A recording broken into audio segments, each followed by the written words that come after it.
Halo, assalamualaikum warahmatullahi wabarakatuh. Kembali lagi berjumpa dengan saya, Hafiz Ramadan Syahputra, SPD, Guru Seni Budaya di SMPN Negeri 8 Kota Mojokerto. Nah, pada pertemuan kali ini kita akan belajar mengenai tentang gambar model, yaitu tentang kompetensi dasar memahami unsur, prinsip, teknik, dan prosedur menggambar menggunakan model dengan berbagai bahan. Indikatornya adalah mengidentifikasi gambar-gambar yang menggunakan model, mendeskripsikan unsur, prinsip, dan teknik dalam menggambar model. Nah, tujuan pembelajarannya yaitu melalui kegiatan pembelajaran menggunakan model discovery learning, peserta didik diharapkan dapat pertama, mengidentifikasi gambar-gambar yang menggunakan gambar model.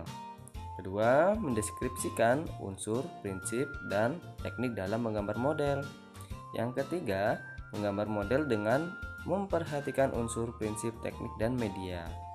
Kemudian, mempresentasikan karya-karya yang dikerjakan pada pertemuan sesi akhir nanti, yaitu di pertemuan ketiga atau yang keempat. Nah, apa itu gambar model? Apa itu gambar model? Ada yang tahu nggak anak-anak?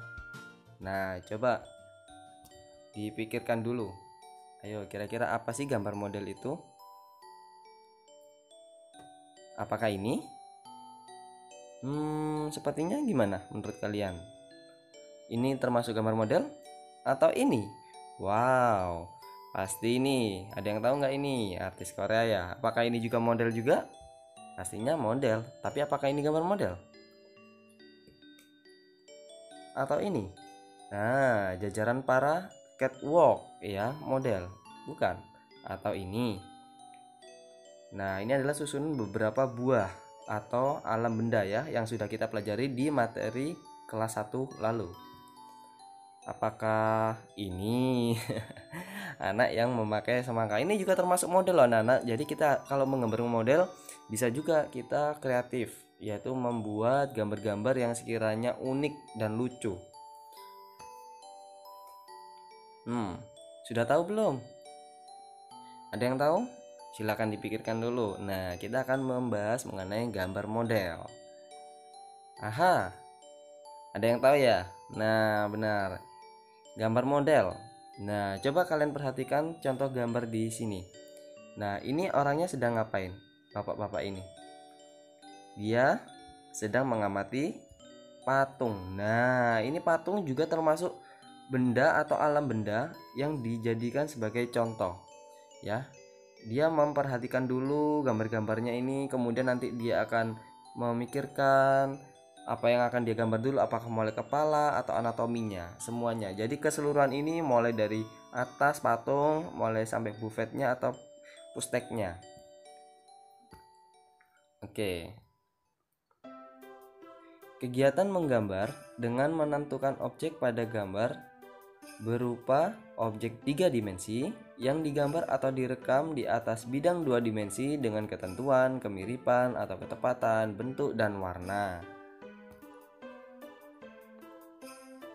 Kemudian, gambar berdasarkan objek yang telah disiapkan untuk dijadikan model. Nah, seperti ini ya, bendanya udah disiapkan. Kemudian objek yang digambar itu dapat berupa benda hidup ataupun benda mati seperti flora, fauna yang sudah kita pelajari juga di materi sebelumnya ya.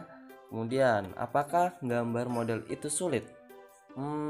Pasti dari sebagian kalian merasa kesusahan ya.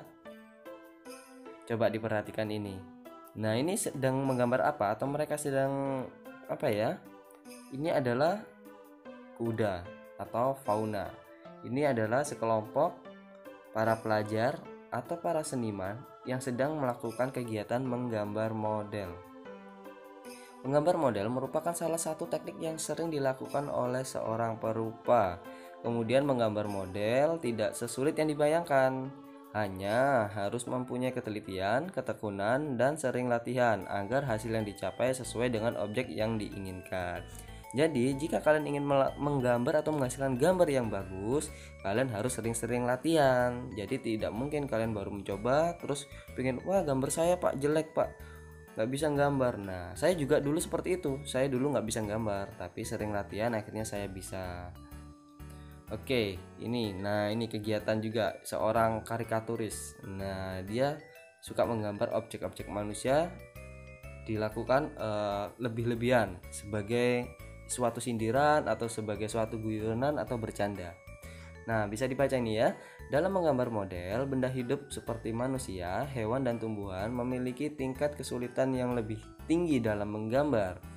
Menggambar binatang merupakan objek gambar yang memiliki tingkat kesulitan paling tinggi dalam menggambarnya. Karena gerak dan posisi binatang tidak dapat diatur sesuai keinginan penggambar sehingga memerlukan kejelian dan kecermatan yang lebih dalam menggambar binatang. Biasanya kalau kalian lihat binatang kan susah diatur. Gak mungkin kalian menginstruksi hewan itu disuruh diam, disuruh duduk atau posisi seperti yang kalian inginkan, seperti manusia yang mudah diatur atau dikasih instruksi. Bisa dilihat. Nah, ini kalau kita menggambar secara proporsional manusia mulai ukuran balita sampai dewasa itu ada hitungannya anak-anak. Jadi proporsi mulai dari kepala dewasa hingga bayi, berapa kalinya, berapa kali lipat ya. Sudutnya berapa, tingginya berapa, panjang kakinya berapa. Kepala balita biasanya itu lebih bulat daripada kepala yang dewasa. Kemudian ini gambar tampak samping, tampak depan, ya, gambar lengan, tampak belakang. Nah, ini juga anatomi. Nah, asal kalian tahu, gambar-gambar yang untuk dipelajari seorang dokter itu juga berasal dari para seniman. Jadi, tanpa seorang seniman, para dokter juga akan kesulitan seperti mempelajari anatomi tubuh manusia dalam ilmu medis ya. Nah, itu. Jadi mereka saling bekerja sama. Kemudian tahapan menggambar model manusia. Nah, ini seperti stickman, anatomi ya. Ini yang harus kalian pelajari. Dari kepala-kepala ini ada bagian, mulai dari mata, ini membuat lengkungan. Jadi kalau dia noleh ke kiri ke kanan, terus dia danga, dia dilu ya, tangan juga. Nah, tangan ini bagaimana? Tubuh manusia pria dan wanita itu beda. Nah, kalau manusia itu dia lebih V gini ya. Cewek V, yang cowok ini A. Jadi dia lebih kekar.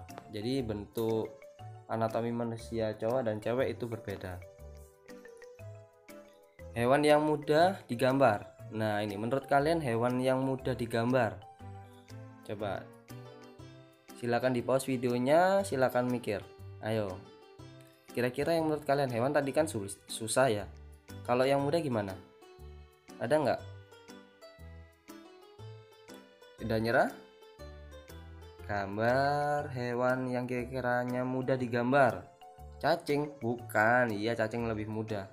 Yuk kita lihat. Yaitu ada sapi, kerbau, kambing, kucing, anjing, ayam, kuda, kelinci, dan jenis-jenis binatang peliharaan lainnya. Karena bentuk-bentuk mereka itu secara umum dan mereka lebih geraknya tidak terlalu susah juga. Kontur-kontur dari tubuhnya juga. Nah, ini coba diperhatikan. Jika kita ingin menggambar anatomi zebra, kuda, itu hampir mirip ya anatominya. Kita bisa mulai pertama seperti ini, yang kedua seperti ini, ya. Nah, ini yang bentuk dasar secara umum. Nah, tingkatan lebih sulit lagi, yaitu saat mengambil pose mereka sedang berlari. Nah, kalian harus membuat stickman atau oret-oretan seperti ini, baru nanti diteruskan bentuknya. Kemudian yang lebih sulit lagi, nah ini berdiri dengan menoleh. Jadi dari bentuk kepalanya, bulat-bulatan. Nah, ini tahap-tahapannya secara singkatnya. Prinsip-prinsip gambar model. Agar karya dua dimensi yang kita hasilkan nanti dapat memberikan sentuhan keindahan serta kenyamanan saat melihatnya. Jadi kalian harus mengetahui prinsip-prinsipnya. Apa saja prinsip-prinsipnya? Coba kita lihat. Yang pertama adalah objek gambar. Nah, objek itu ada 2 dimensi dan ada juga yang 3 dimensi. Tahu nggak perbedaannya? Sudah kita pelajari di kelas 1 ya yang kemarin. Kalau 2 dimensi seperti ini, dia flat. Kalau 3 dimensi dia berbentuk ruang. Itu ya, seperti contohnya botol minum kalian. Itu baru 3 dimensi. Kalau kertas yang tipis, gambar di atas kertas itu 2 dimensi. Contoh karya seninya, lukisan 2 dimensi, kalau 3 dimensi seperti patung. Kita manusia, hewan juga termasuk karya seni 3 dimensi karena bisa dilihat dari semua arah. Objek manusia. Nah, kalau kita menggambar objek manusia secara realis itu hampir seperti nyata, mirip ya.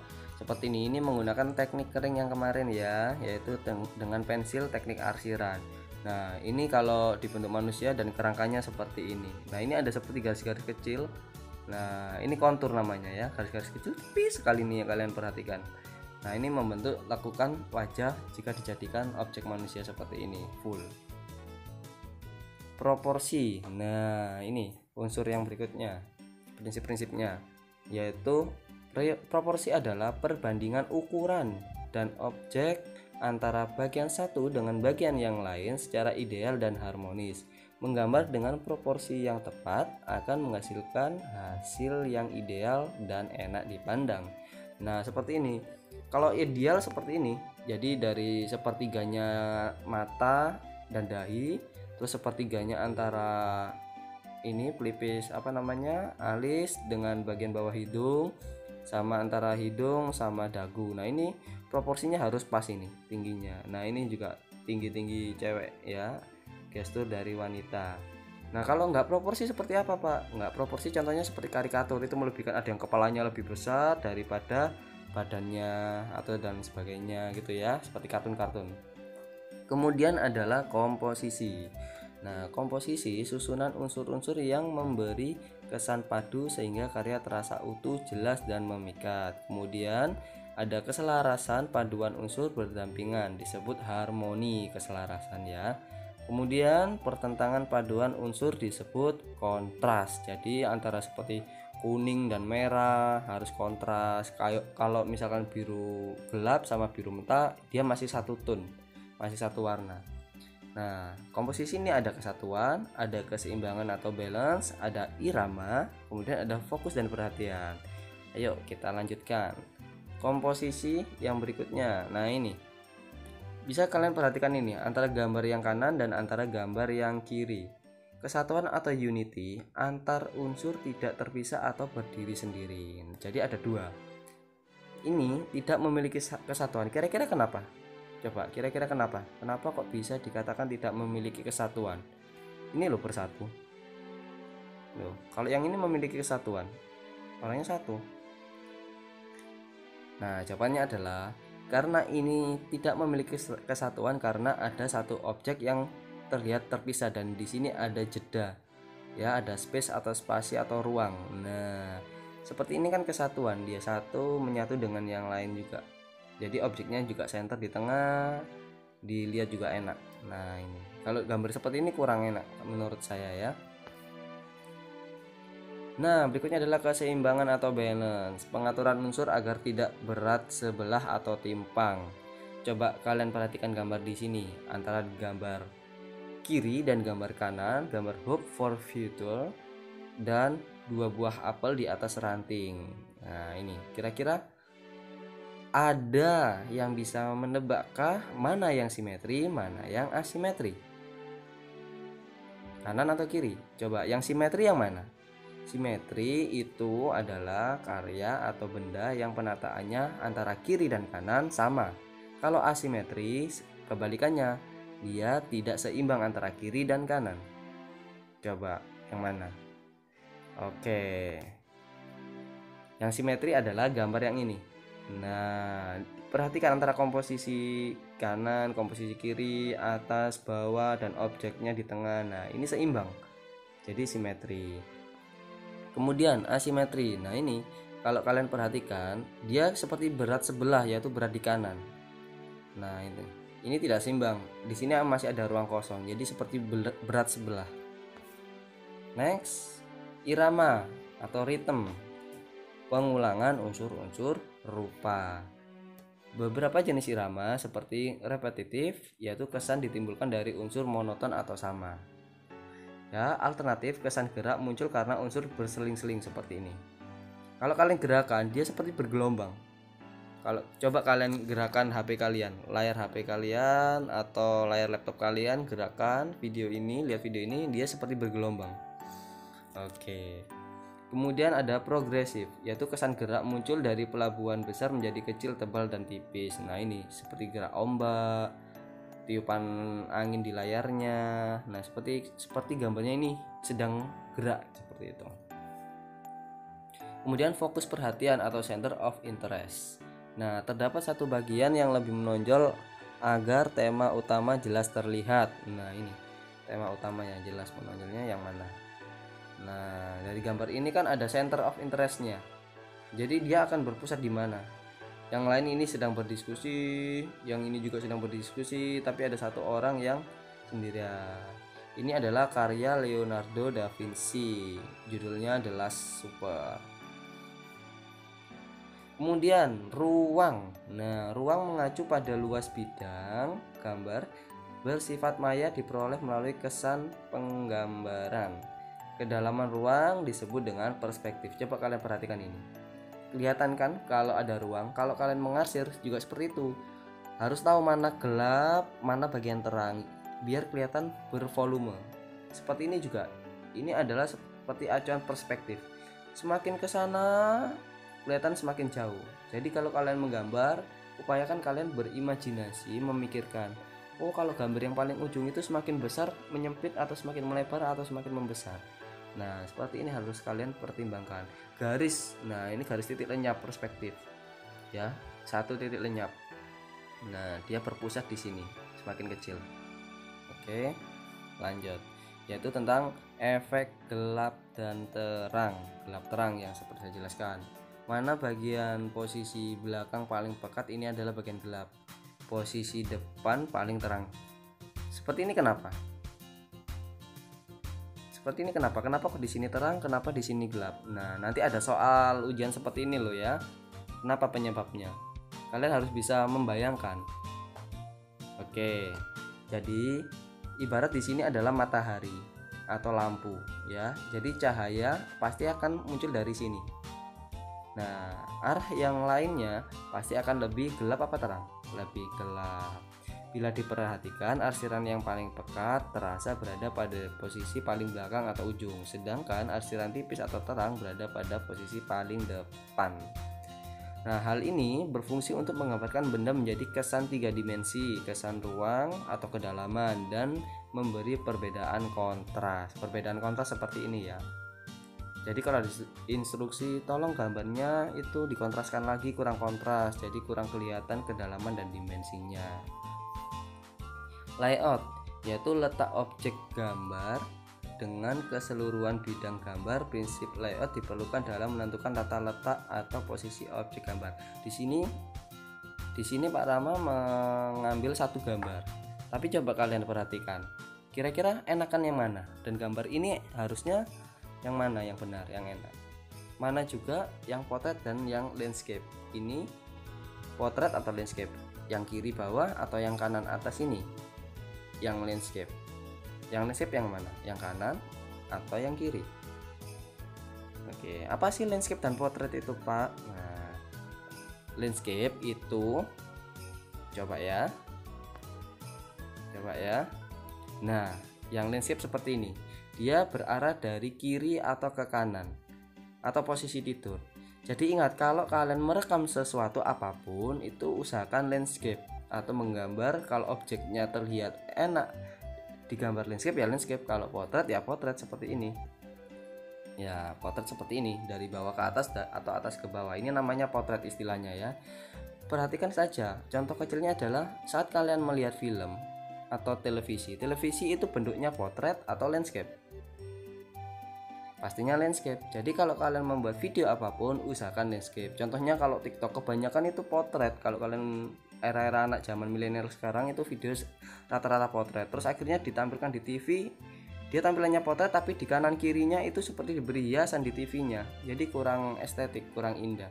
Jadi kalau melakukan gambar, pemotretan atau video diusahakan tergantung dari keperluannya. Kalau foto itu pasti ada yang potret, seperti potret itu foto profil ya. Foto pas foto itu harus potret, nggak mungkin pas foto yang 3x4 4x6 kalian harus landscape. Nah itu harus disesuaikan, itu layout. Kemudian adalah plasticity. Oke, Ini adalah kesan natural dari hasil gambar yang seolah-olah seperti benda aslinya. Terus plasticity dapat diperoleh dengan mengolah secara maksimal anatomi, warna, tekstur, pencahayaan, bayangan, latar belakang, dan efek-efek lainnya. Seperti gambar mata ini. Wow, kelihatan asli ya. Ini gambar teknik kering dengan pensil pastinya. Kenapa dia kok keluar kelihatan seperti basah, berair. Nah, ini dia melakukan skill atau latihan yang berulang-ulang. Kemudian gambar nenek ini kelihatan nenek-nenek. Karena apa? Ini banyak teksturnya, keriput-keriputan. Nah, keriput-keriputan ini atau lekuk baju namanya draperi. Draperi itu lekukan suatu objek. Nah, kulit nenek-nenek atau orang tua biasanya banyak keriputan, itu namanya draperi juga. Di kain ada lekuk-lekukan, namanya juga draperi, sama juga. Terus lihat gelap terang menimbulkan efek rambut. Nah, kedalaman rambut, terus ini bagian ini juga bagian dalam. Terus ada coklat mentah, ada coklat yang muda, terang dan gelap. Nah, kelihatan kedalaman leher. Nah, ini harus diperhatikan komposisi dan cara teknik-teknik seperti ini harus diperhatikan. Jadi gambar terlihat mirip. Nah, ini kalau close up-nya atau zoom-nya, keriputnya sangat terlihat sekali ya. Loh, mulai dari pelipis mata ini. Nah, pelipis mata ini gelap, keriputnya kelihatan.